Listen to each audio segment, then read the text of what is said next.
다시 성경 보도록 하겠습니다. 성경은 구약성경 사무엘하 19장 1절로 7절까지 한 절씩 교독하도록 하겠습니다. 성경은 사무엘하 19장 1절로 7절까지 한 절씩 교독하겠습니다. 교독합니다. 혹이 요압에게 고하되 왕이 압살롬을 위하여 울며 슬퍼하시나이다 하니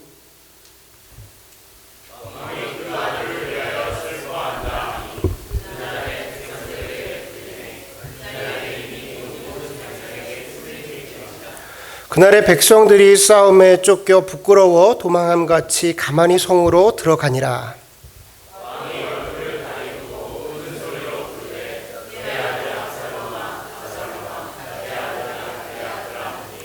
요압이 집에 들어가서 왕께 말씀하되 왕께서 오늘 왕의 생명과 왕의 자녀의 생명과 첩들의 생명을 구원한 모든 신복의 얼굴을 부끄럽게 하시니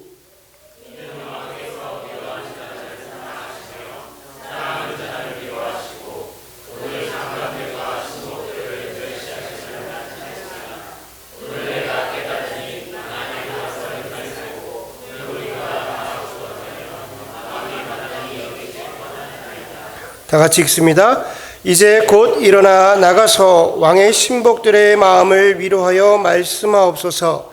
내가 여호와를 가리켜 맹세하옵나니 왕이 만일 나가지 아니하시면 오늘 밤에 한 사람도 왕과 함께 머물지 아니할지라. 그리하면 그 화가 왕이 젊었을 때부터 지금까지 당한 모든 화보다 더욱 심하리이다. 아멘. 오늘 저와 여러분이 나눌 말씀의 제목은 이성을 뛰어넘는 사랑, 이성을 뛰어넘는 사랑이라는 제목으로 말씀 나누도록 하겠습니다. 우리 말씀 선포하기 전에 준비된 영상을 먼저 함께 보는 시간 갖도록 하겠습니다.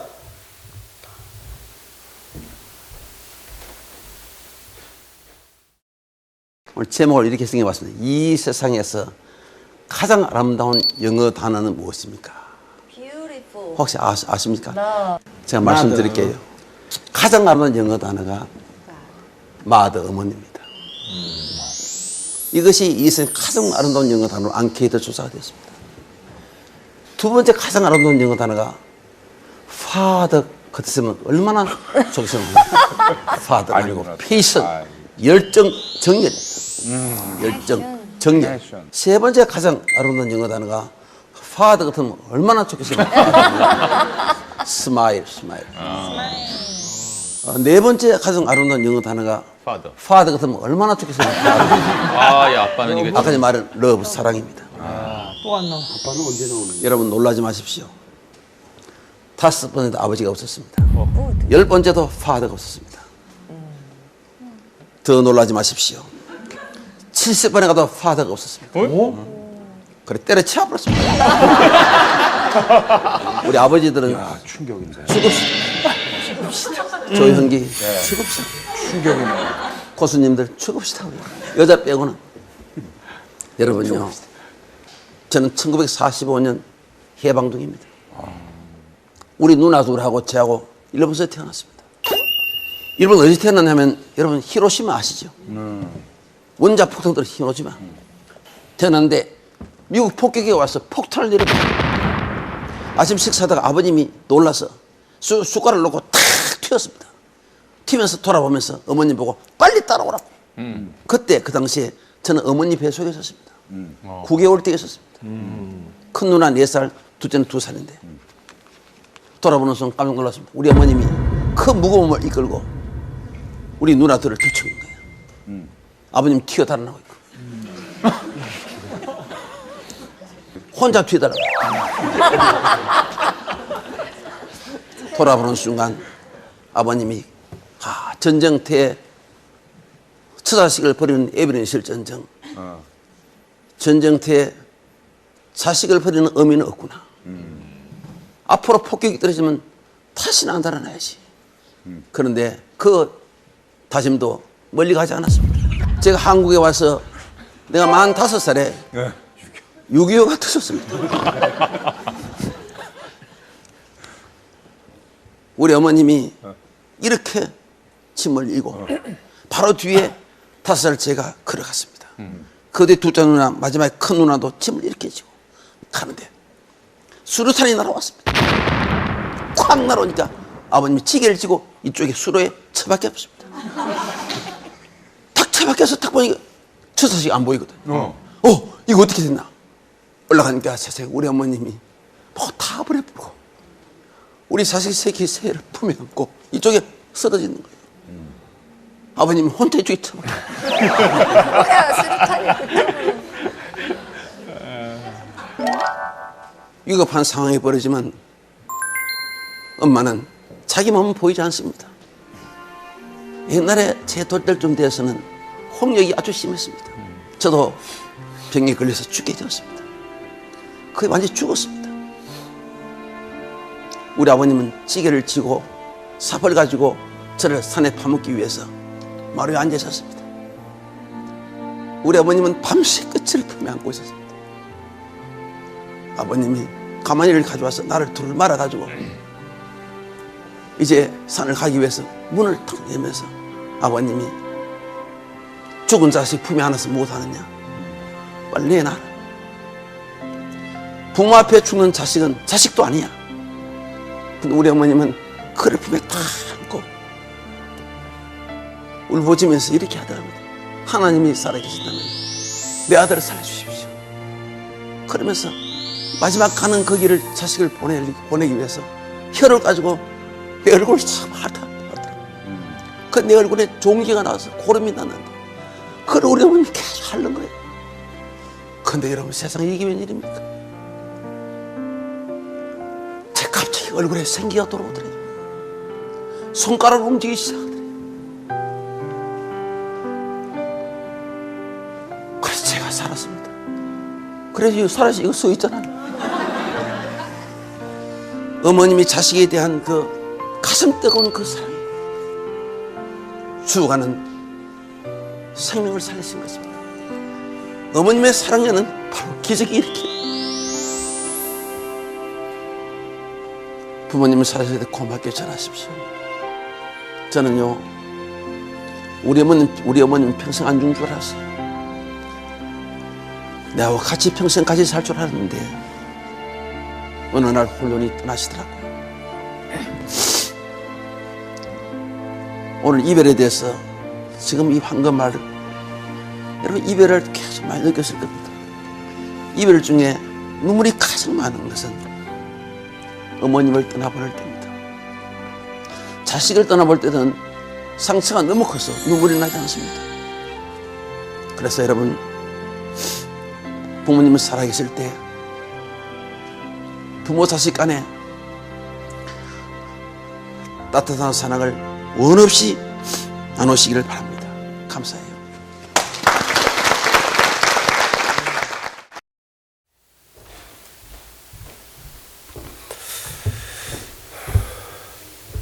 영상이 우리에게 많은 감동이 되어집니다.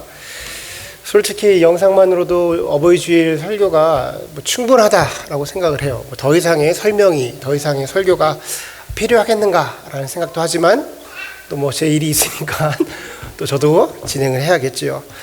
저는 설교를 할 때 영상을 잘 사용하지 않는 설교자입니다. 왜냐하면 때론 설교를 할 때 영상을 사용하면 좀 자극적이기도 하고 직접적이기도 하고 좀 인위적인 모습이 보이지 않는가라고 해서 설교에 방해가 되구나라고 생각할 때가 있는데, 어버이 주일에는 꼭 영상을 틀려고 노력을 해요. 왜 그러냐면 그 영상이 아무리 직설적이든 자극적이든 인위적인 감동을 준다 하더라도 부모님의 사랑을 다 담을 수가 없기 때문에 설교에 도움이 되더라라는 생각이 들어서 그렇게 했습니다. 우리가 앞서 본 영상이 말해주는 것은 이런 것 같아요. 어머니의 사랑은 이성을 뛰어넘는 사랑이다라는 것 같아요. 이성적으로 판단하면 모두가 포기를 하고 모두가 단념을 해도 결코 어머니는 자식을 잊지 못한다, 포기하지 못한다, 잊지 못한다라는 결론을 내리는 것 같아요. 유대인들이 어려서부터 읽는 탈무드에는 이런 농담이 있습니다. 무엇이냐면 어머니는 눈으로 볼 수 있는 하나님이다. 어머니는 눈으로 볼 수 있는 하나님이다. 하나님이 너무 바쁘셔서 사람 하나하나를 다 관리할 수가 없어서 자신을 대신해서 각자에게 어머님을 하나씩 붙여줬다라는 농담이에요. 참 의미가 있는 농담인 것 같습니다. 유대인들이라면 하나님께서 능력이 없어서 사람들을 다 관리하지 못할 거야 라는 말을 믿는 사람은 단 한 명도 없어요. 그들이 믿는 하나님은 그런 하나님이 아닙니다. 그러니까 농담이 분명해요. 그런데 그 농담 중에서 우리가 조금 주의 있게, 좀 중심 있게 봐야 할 부분이 있습니다. 무엇이냐면 어머니는 눈으로 볼 수 있는 하나님이다 라는 부분이에요. 어머니는 눈으로 볼 수 있는 하나님이다. 유대인을 유대인 되게 한 것, 그러니까 다시 말해서 유대인을 하나님의 자녀요, 하나님의 백성으로 만든 사건이 하나 있습니다. 그것이 무엇이냐면 모세의 율법 사건이에요. 우리가 잘 알고 있듯이 십계명을 받아온 거죠. 왜 그러냐면 천지를 창조하신 하나님, 그 위대하신 하나님이 인간과 언약을 맺은 사건이 십계명이에요. 여러분, 이 언약이라는 것은요, 성경에 나온 언약인 것은 사람과 사람 사이에나 체결되는 거예요. 그러니까 비슷한 사람, 비슷한 수준의 사람들이 모여서 앞으로 우리 이렇게 행동하자라고 약속하는 게 언약인데, 하나님께서 사람들과 언약을 맺었다는 거예요.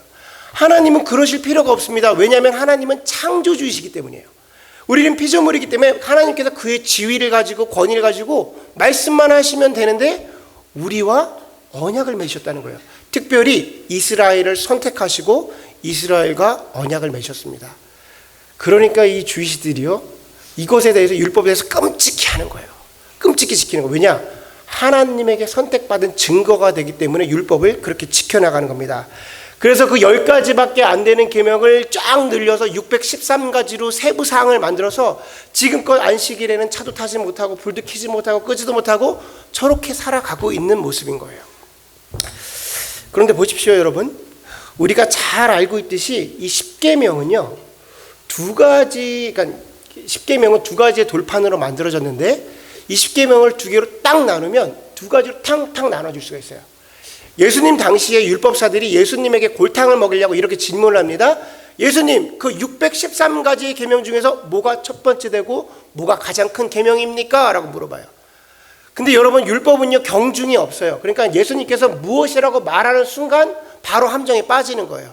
근데 예수님께서 뭐라고 말씀을 하시냐면, 제가 읽어드리겠습니다. 마태복음 22장 37절에서 40절이에요. 예수께서 이르시되 내 마음을 다하고 목숨을 다하고 뜻을 다하여 주 너의 하나님을 사랑하라 하셨으니 이것이 크고 첫째 된 계명이요, 둘째는 그와 같으니 내 이웃을 내 자신과 같이 사랑하라 하셨으니 이 두 계명이 온 율법과 선지자의 강령이라 라고 말씀하셨어요. 그러니까 지금 하나님이 주신 계명을 둘로 빡 쪼개면 두 개가 딱 나오는데 뭐가 나와요? 하나님 사랑과 이웃 사랑. 그러니까 율법은 딱 두 가지예요. 하나님 사랑과 이웃 사랑인 거예요. 그래서 우리가 보통 10계명을 딱 볼 때 1계명부터 4계명까지 4가지의 계명을 하나님과 인간 사이에 지켜야 되는 계명으로 알고 있고요. 5번째 계명부터 10번째 계명까지 6가지의 계명을 사람과 사람 사이에 지켜야 되는 계명이라고 얘기를 합니다. 그래서 4번째 계명이 뭐냐면 안식일을 기억하고 거룩하게 지켜라 라고 말하고, 5번째 계명으로 가서 내 부모를 공경하라 라고 구분이 되는 거예요. 구분이 딱 되는 거죠. 근데 여러분, 이 구분을 딱 들으시면서 뭔가 좀 어색하다라는 생각이 안 드세요? 뭔가 좀 부조화스럽다라는 생각. 제가 앞에서 말씀드린 이 내용은요, 정석적인 해석입니다. 그리고 통설적인 해석이에요. 그러니까 이게 지금 맞는 해설이에요. 근데 저는 이거를 볼 때마다 조금 이상하다라고 느껴요. 그래서 저 스스로 성경을 해석해 봤어요. 그러니까 지금부터 말씀드리는 거는 제가 해석한 겁니다. 어디서도 들을 수가 없어요. 제가 해석한 거니까. 그러니까 지금부터 제가 이 해석을 해 나가는데 저 목사가 좀 이상하네 싶잖아요. 이상하네 싶으면 교단에 바로 신고를 하시면 돼요. 저거 좀 또 이상한 소리 한다 싶으면 교단에 바로 신고하시면 다음 주부터 저를 볼 수 없는 놀라운 역사를 보게 됩니다. 지금부터 제가 해석을 합니다. 그러니까 이상한 소리를 하는지 한번 귀를 쫑긋 세우고 한번 들어보시기 바래요. 첫 번째 해석이에요. 10계명을 여러분 두 돌판에 주셨다는 거지. 그런데 하나님과의 계명이 4계명, 인간과 인간이 지낼 계명이 6개의 계명이에요. 뭔가 이게 맞지가 않잖아. 부조화스러워요. 저는 이렇게 균형을 참 중시 여기는 사람이거든요. 5개가 돼야지. 그러니까 5개가 되어야 된다. 이게 저의 해석이에요. 표정이 바로 신고하실 분위기가 좀 이상한 것 같습니다. 그런데 의미가 있어요. 의미가 있습니다. 자, 10계명을 둘로 딱 나누면 제가 뭐라고 그랬어요? 하나님 사랑과 이웃 사랑이에요. 하나님 사랑과 이웃 사랑인데 이 5번째 계명이 포지션이 좀 이상합니다. 포지션이 이상해요. 왜냐하면 실제로 6번째 계명부터 10번째 계명 이 5가지의 계명은요, 이웃에게 지켜야 하는 계명이에요. 간음하지 말라, 도둑질하지 말라, 내 이웃을 탐하지 말라, 내 이웃의 물건을 탐하지 말라, 블라블라블라, 살인하지 말라, 다 5가지가 다 이웃에 대한 겁니다. 그런데 우리 부모님은요, 이웃이 아니잖아요. 부모님이 사람인 건 알겠지만 이웃은 아니란 말이죠. 그렇다고 해서 우리 부모님을 하나님의 계명 안에 집어넣을 수가 있을까요? 1계명부터 4계명까지는 하나님의 계명인데 부모님을 걷다 붙이기도 좀 그래요. 그런데 잘 보십시오. 5번째 계명을 내 부모를 공경하라 해서 이 공경하다, 존경하다를 히브리 원어를 보면 카베드라는 동사를 사용합니다. 일상적인 동사예요. 히브리에서 존경합니다, 공경합니다 할 때 쓰는 동사가 카베드라는 동사예요. 근데 이 카베드라는 동사가 성경 속에서 명령어로 사용될 때 놀라운 일이 벌어집니다. 성경 안에서 명령, 공경해라, 존경해라라고 했을 때 그 대상이 되는 인물은 성경상에 하나님밖에 없어요. 성경 어디를 찾아봐도 그 동사가 명령어로 쓰이는 순간 그 대상이 되는 것은 하나님이신 거예요. 그러니까 지금 이게 무슨 말입니까? 이 뜻이 뭐예요? 공경하라라고 말하는 것은 하나님께서 부모님의 위치를 자기와 동일한 위치로 오신 거예요. 하나님께서 이 10계명은요, 하나님이 친히 적어서 주신 거거든요. 나의 백성들에게 뭐라고 말씀하시면 너의 부모님은 하나님과 동일하게 여겨라 라고 말하는 거예요. 아멘. 너희 부모님을 하나님과 동일하게 여겨라. 그 하나님을 공경하듯 너희 부모님을 공경해라 라고 지금 하나님께서 이야기를 해주시고 계신 겁니다. 그러니까 5번째 계명의 포지션을 어디다 놔야 돼요? 이웃 사랑에다 놔야 됩니까? 하나님 사랑에다 놔야 됩니까? 하나님 사랑에다 놔야 되죠. 엄청난 해석이에요. 기가 막 깜짝 놀라셨죠? 저는 소름이 막 이걸 발견하고 나서 제가요, 아이고 교계에 이걸 말하고 학계에 말해야 되나 싶었지만 우리 성도님들과 함께 나눠야 돼서 제가 자고하지 않으려고. 참 좋은 교회 오셨습니다. 좋은 교회 오셨어요. 깜짝 놀래요. 지금 이 방송 타면요, 이게 일이 나는데 우리 교인들만 알기 위해서. 이분이 돼야죠. 하나님이 기울게 하시겠습니까? 한 해 5개 딱 주시는 거예요. 자, 그러니까 앞서 말씀드린 대로요, 주희 씨들의 농담에 의미가 있습니다. 어머니는 눈으로 볼 수 있는 하나님이다라는 거예요. 맞죠? 이것을 하나님의 시선에서 말씀드리면요, 눈에 보이는 하나님도 공경하지 못하는 자가 어떻게 보이지 않는 하나님을 공경할 수 있단 말이냐라고 말하는 거예요. 여러분, 부모님을 공경하지 못하시는 분은요, 죽었다 깨어나도 하나님을 섬길 수가 없습니다. 이것이 5번째 계명이 우리에게 말해주고 있는 의미인 거예요. 근데 이 말씀이 얼마나 헤비합니까? 얼마나 무거워요. 이 말씀이 얼마나 무겁습니까? 왜냐하면 우리는 누군가의 자녀임과 동시에 누군가의 부모이기 때문이에요. 그러나 이 말씀이 하나님이 우리에게 주신 진정한 의미를 깨달으면 우리가 그것을 지켜 행하는 그런 자녀가 되어야 된다는 겁니다. 제가 이 시간 가벼운 질문을 한번 드려볼게요. 여러분의 성경의 지식을 한번 물어보겠습니다. 성경을 한번 쭉 펼친 다음에 이 성경의 책 안에서 효자, 내가 생각하기에 이 인물은 좀 효자다라고 생각하는 인물 한번 말해보세요. 성경 속에 나온 사람 쭉 한번 인물을 한번 쫙 걸쳐보십시오. 이거 참 이 사람을 좀 효자다. 요셉. 저도 요셉을 떠올렸어요. 예수님이요. 제가 예수님 그 후보 안에 집어넣는데 유교의 개념으로 말하면 부모보다 먼저 죽는 게 제일 큰 불효이기 때문에 예수님 불효자. 예수님에게 참 유교를 갖다 붙여서 죄송하지만 일단 기준의 탈락입니다. 부모보다 먼저 죽는 그런 불효가 없어요. 요셉 있죠. 우리가 요셉이 야곱을 향해서 행했던 그런 모습들이 눈물겨운 그런 효성이 있었어요. 또 찾아보세요. 쉽지 않을걸요. 쉽지 않습니다. 쉽지 않아요. 자, 그럼 반대로 불효자 한번 불러보시죠. 불효자 누가 있어요? 불효자 누구? 네, 누구? 탕자. 예수님 비유에 나온 탕자, 그의 형 싸잡아서 다 걔네들 다 불효자예요. 그리고 대답만 하고 행동하지 않는 다른 비유에 나온 그 아들이 있습니다. 불효자죠. 또 있어요. 압살롬, 오늘 본문에 나온 압살롬, 또 엘리자 사장의 아들 홈리아 비나스, 얘네들 막 기가 막힌 애들이죠. 삼손 말 진짜 안 들었습니다. 삼손 기가 막히. 참고로요, 사무엘의 아들도 말을 안 들었어요. 사무엘의 아들도. 자, 그리고 성경에 기록되어 있는 열왕들, 그들의 길을 보면 그들이 그 아버지의 길을 거역하여 단 길로 갔더라라고 말을 안 들어요. 여러분 정말 이상하지 않습니까? 율법에 기록해서 율법에 끔찍이라도 하는 이 이스라엘 주이시들이요, 효자를 찾기가 쉽지가 않아요. 불효자들이 넘쳐납니다. 그 불효자들 중에서요, 최악의 불효자를 뽑으다 이놈이 1위다 하고 하는 사람이 있어요. 그 사람이 누구냐? 오늘 본문에 등장한 다윗의 아들 압살롬이에요. 다윗의 아들 압살롬.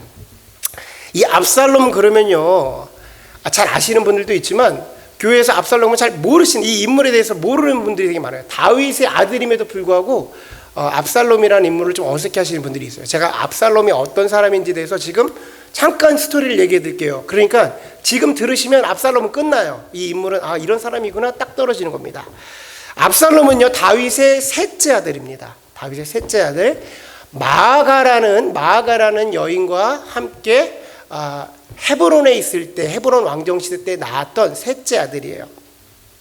참고로 다윗은요 19명의 자식이 있었습니다.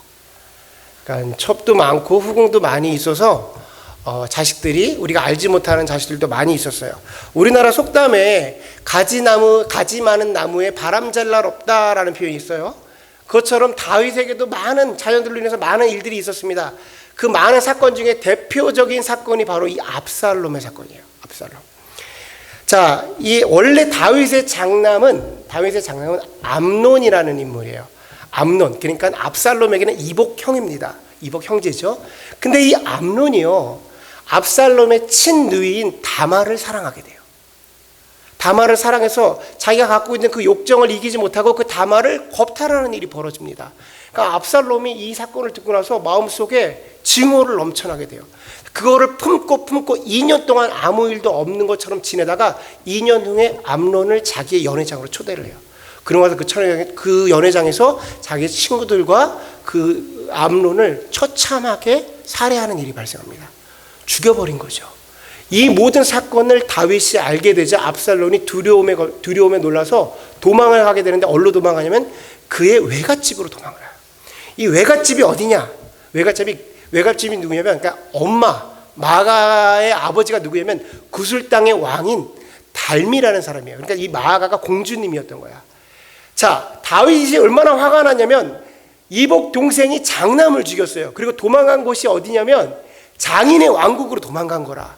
그러니까 어디 있는지 알아도 잡아올 수도 없는 거예요. 아주 화가 났습니다. 그런데 어떡합니까? 압살롬도 아들이잖아요. 시간이 2년이 지납니다.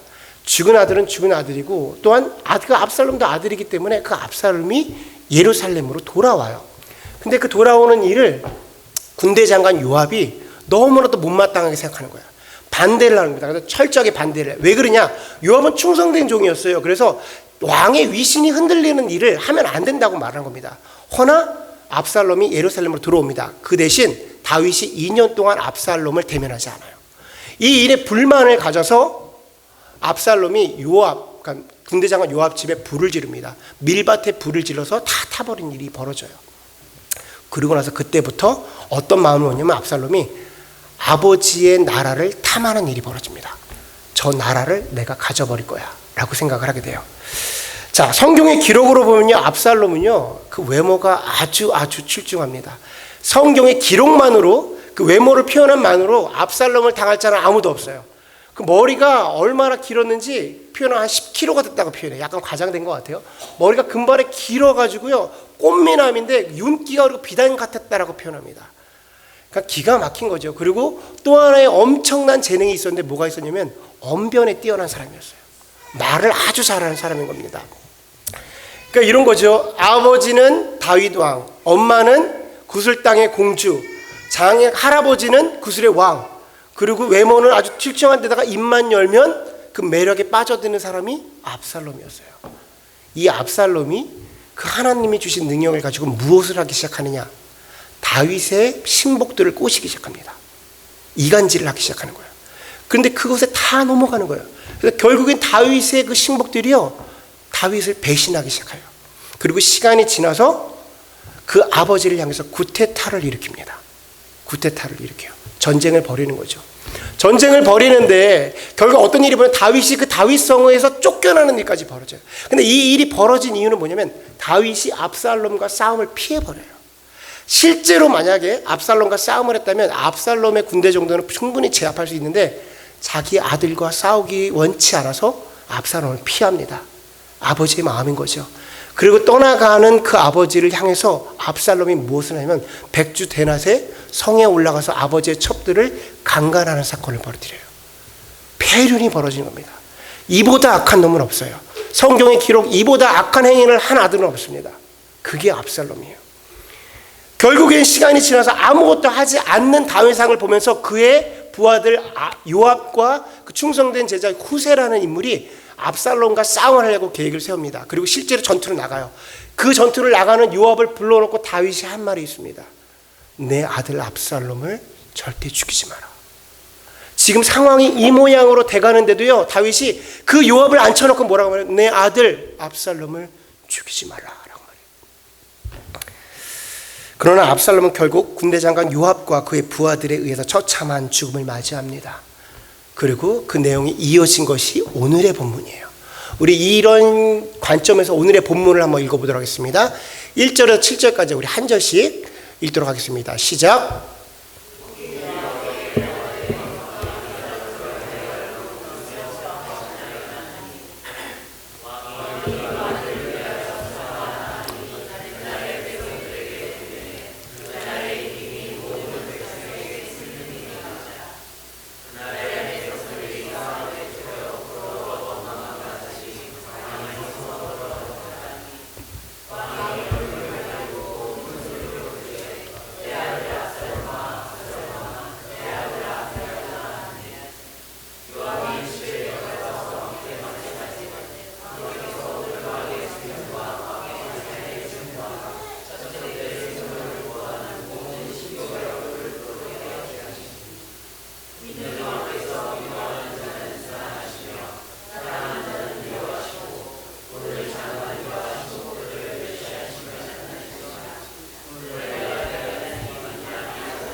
여기까지 읽겠습니다. 자, 이제 내용 속에서 바로 이 장면으로 이어진 거예요. 압살롬이 죽었습니다. 자, 본문의 바로 앞구절인 18장 33절을 제가 읽어드리겠습니다. 왕이 마음이 아파 문 위층으로 올라가서 우니라. 그가 올라갈 때에 말하기를 내 아들 압살롬아, 내 아들 압살롬아, 내 아들 압살롬아, 차라리 내가 너를 대신하여 죽었더라면 압살롬 내 아들아, 내 아들아 하였더라. 여러분, 솔직히 저는요, 이 다윗을 이해할 수가 없습니다. 저는요, 지금 다윗의 이 행동을 이해할 수가 없어요. 장남을 죽인 압살롬이었습니다. 부하의 집에 불을 지른 압살롬이었습니다. 자신의 신복들을 이간질하고 자신을 향해 구테타를 일으켰으며 자신의 첩들에게 폐륜을 저지른 그런 사람이 압살롬이었어요. 아무리 생각해도 이해가 될 수 없습니다. 저랑 동일한 생각을 했던 사람이 성경 속에 있는 것 같아요. 바로 요압입니다. 요압이 이렇게 말합니다. 표준 세번역의 성경을 그대로 읽어드리겠습니다. 마침내 요압이 집으로 왕을 찾아가서 항의하였습니다. 임금님, 모든 부하가 오늘 임금님의 목숨을 건지고 임금님의 아들들과 딸들의 목숨을 건지고 모든 왕비의 목숨과 후궁들의 목숨까지도 건져드렸습니다. 그런데 임금님께서는 오히려 오늘 부하들을 부끄럽게 만드셨습니다. 임금님께서는 어찌하여 임금님을 반역한 무리들을 사랑하시고 임금님께 충성을 바친 부하들을 미워하시는 겁니까? 우리 지휘관들이나 부하들은 임금님께 있으나 마나 그러한 사람입니까? 임금님께서 오늘 임금님의 본심을 드러내신 겁니다. 차라리 오늘 압살롬이 살고 우리 모두가 죽었더라면 임금님께서는 더 기뻐하셨을 것입니다. 여러분, 지금 요압의 말이 틀린 말이 있습니까? 제가 보기엔요, 이 사건 속에서 가장 이성적이고 합리적인 사람은 요압이에요. 지금 그가 하는 말이 모든 것이 다 이성적이고 다 맞는 말입니다. 다윗뿐만 아니라 다윗의 부하들, 그의 가족들, 그의 자녀들까지 다 죽을 수밖에 없는 사건이었어요. 압살롬이 죽지 않으면 그 다윗을 비롯한 모든 이들이 다 처참하게 죽는 사건이었습니다. 그러니까 압살롬이 죽는 건 당연한 일이었고요. 누구의 잘못이 아니라 자신이 지었던 자기의 죄값으로 죽는 것이 당연한 일이었어요. 합리적이고 이성적인 일이었습니다. 그런데 다윗은 눈물을 그칠 줄 모릅니다. 차라리 내가 대신해서 죽었어야겠다라고 목 놓아 울고 있습니다. 다윗이 왜 이러는 걸까요? 다윗은요, 지금 이성을 뛰어넘는 사랑을 하고 있는 겁니다. 아들 압살롬을 향한 다윗의 사랑은 이성을 뛰어넘는 사랑이에요. 여러분, 어찌 부모님의 사랑을 이성으로 표현할 수가 있겠습니까? 그분들이 지금껏 해주셨던 행동들, 나에게 주셨던 그 모든 것들을 어떻게 이성적으로 판단할 수가 있겠습니까? 만약 정말 이성적으로 판단을 한다면 우리가, 자녀된 우리가 그런 것을 받을 자격은 있습니까? 여러분, 우리 부모님들의 마음도 다윗과 동일한 마음으로 우리를 사랑하십니다. 물론 정도의 차이는 있겠지만 우리의 모습이 압살롬과 같을 때가 얼마나 많습니까? 저희는요, 부모를 자꾸만 이성적으로 판단을 해요. 자녀들은 자꾸만 성장하면서 그 머리가 크면서 자꾸만 부모님을 이성적으로 판단합니다. 그래도 이거는 자꾸만 아버님이 잘못한 거 아니에요. 어머님 왜 자꾸만 이런 실수를 하세요? 이성적으로 생각할 때 누가 봐도 길 가는 사람한테 물어보세요. 다 엄마 아빠가 잘못한 거 아니야. 머리가 크면 클수록 올바른 판단이라는 기준으로 그렇게 합니다. 하나, 부모님들은 자녀를 바라보면서 이성을 뛰어넘는 판단을 하시는 거예요. 이상을 뛰어넘는 사랑을 하시는 겁니다.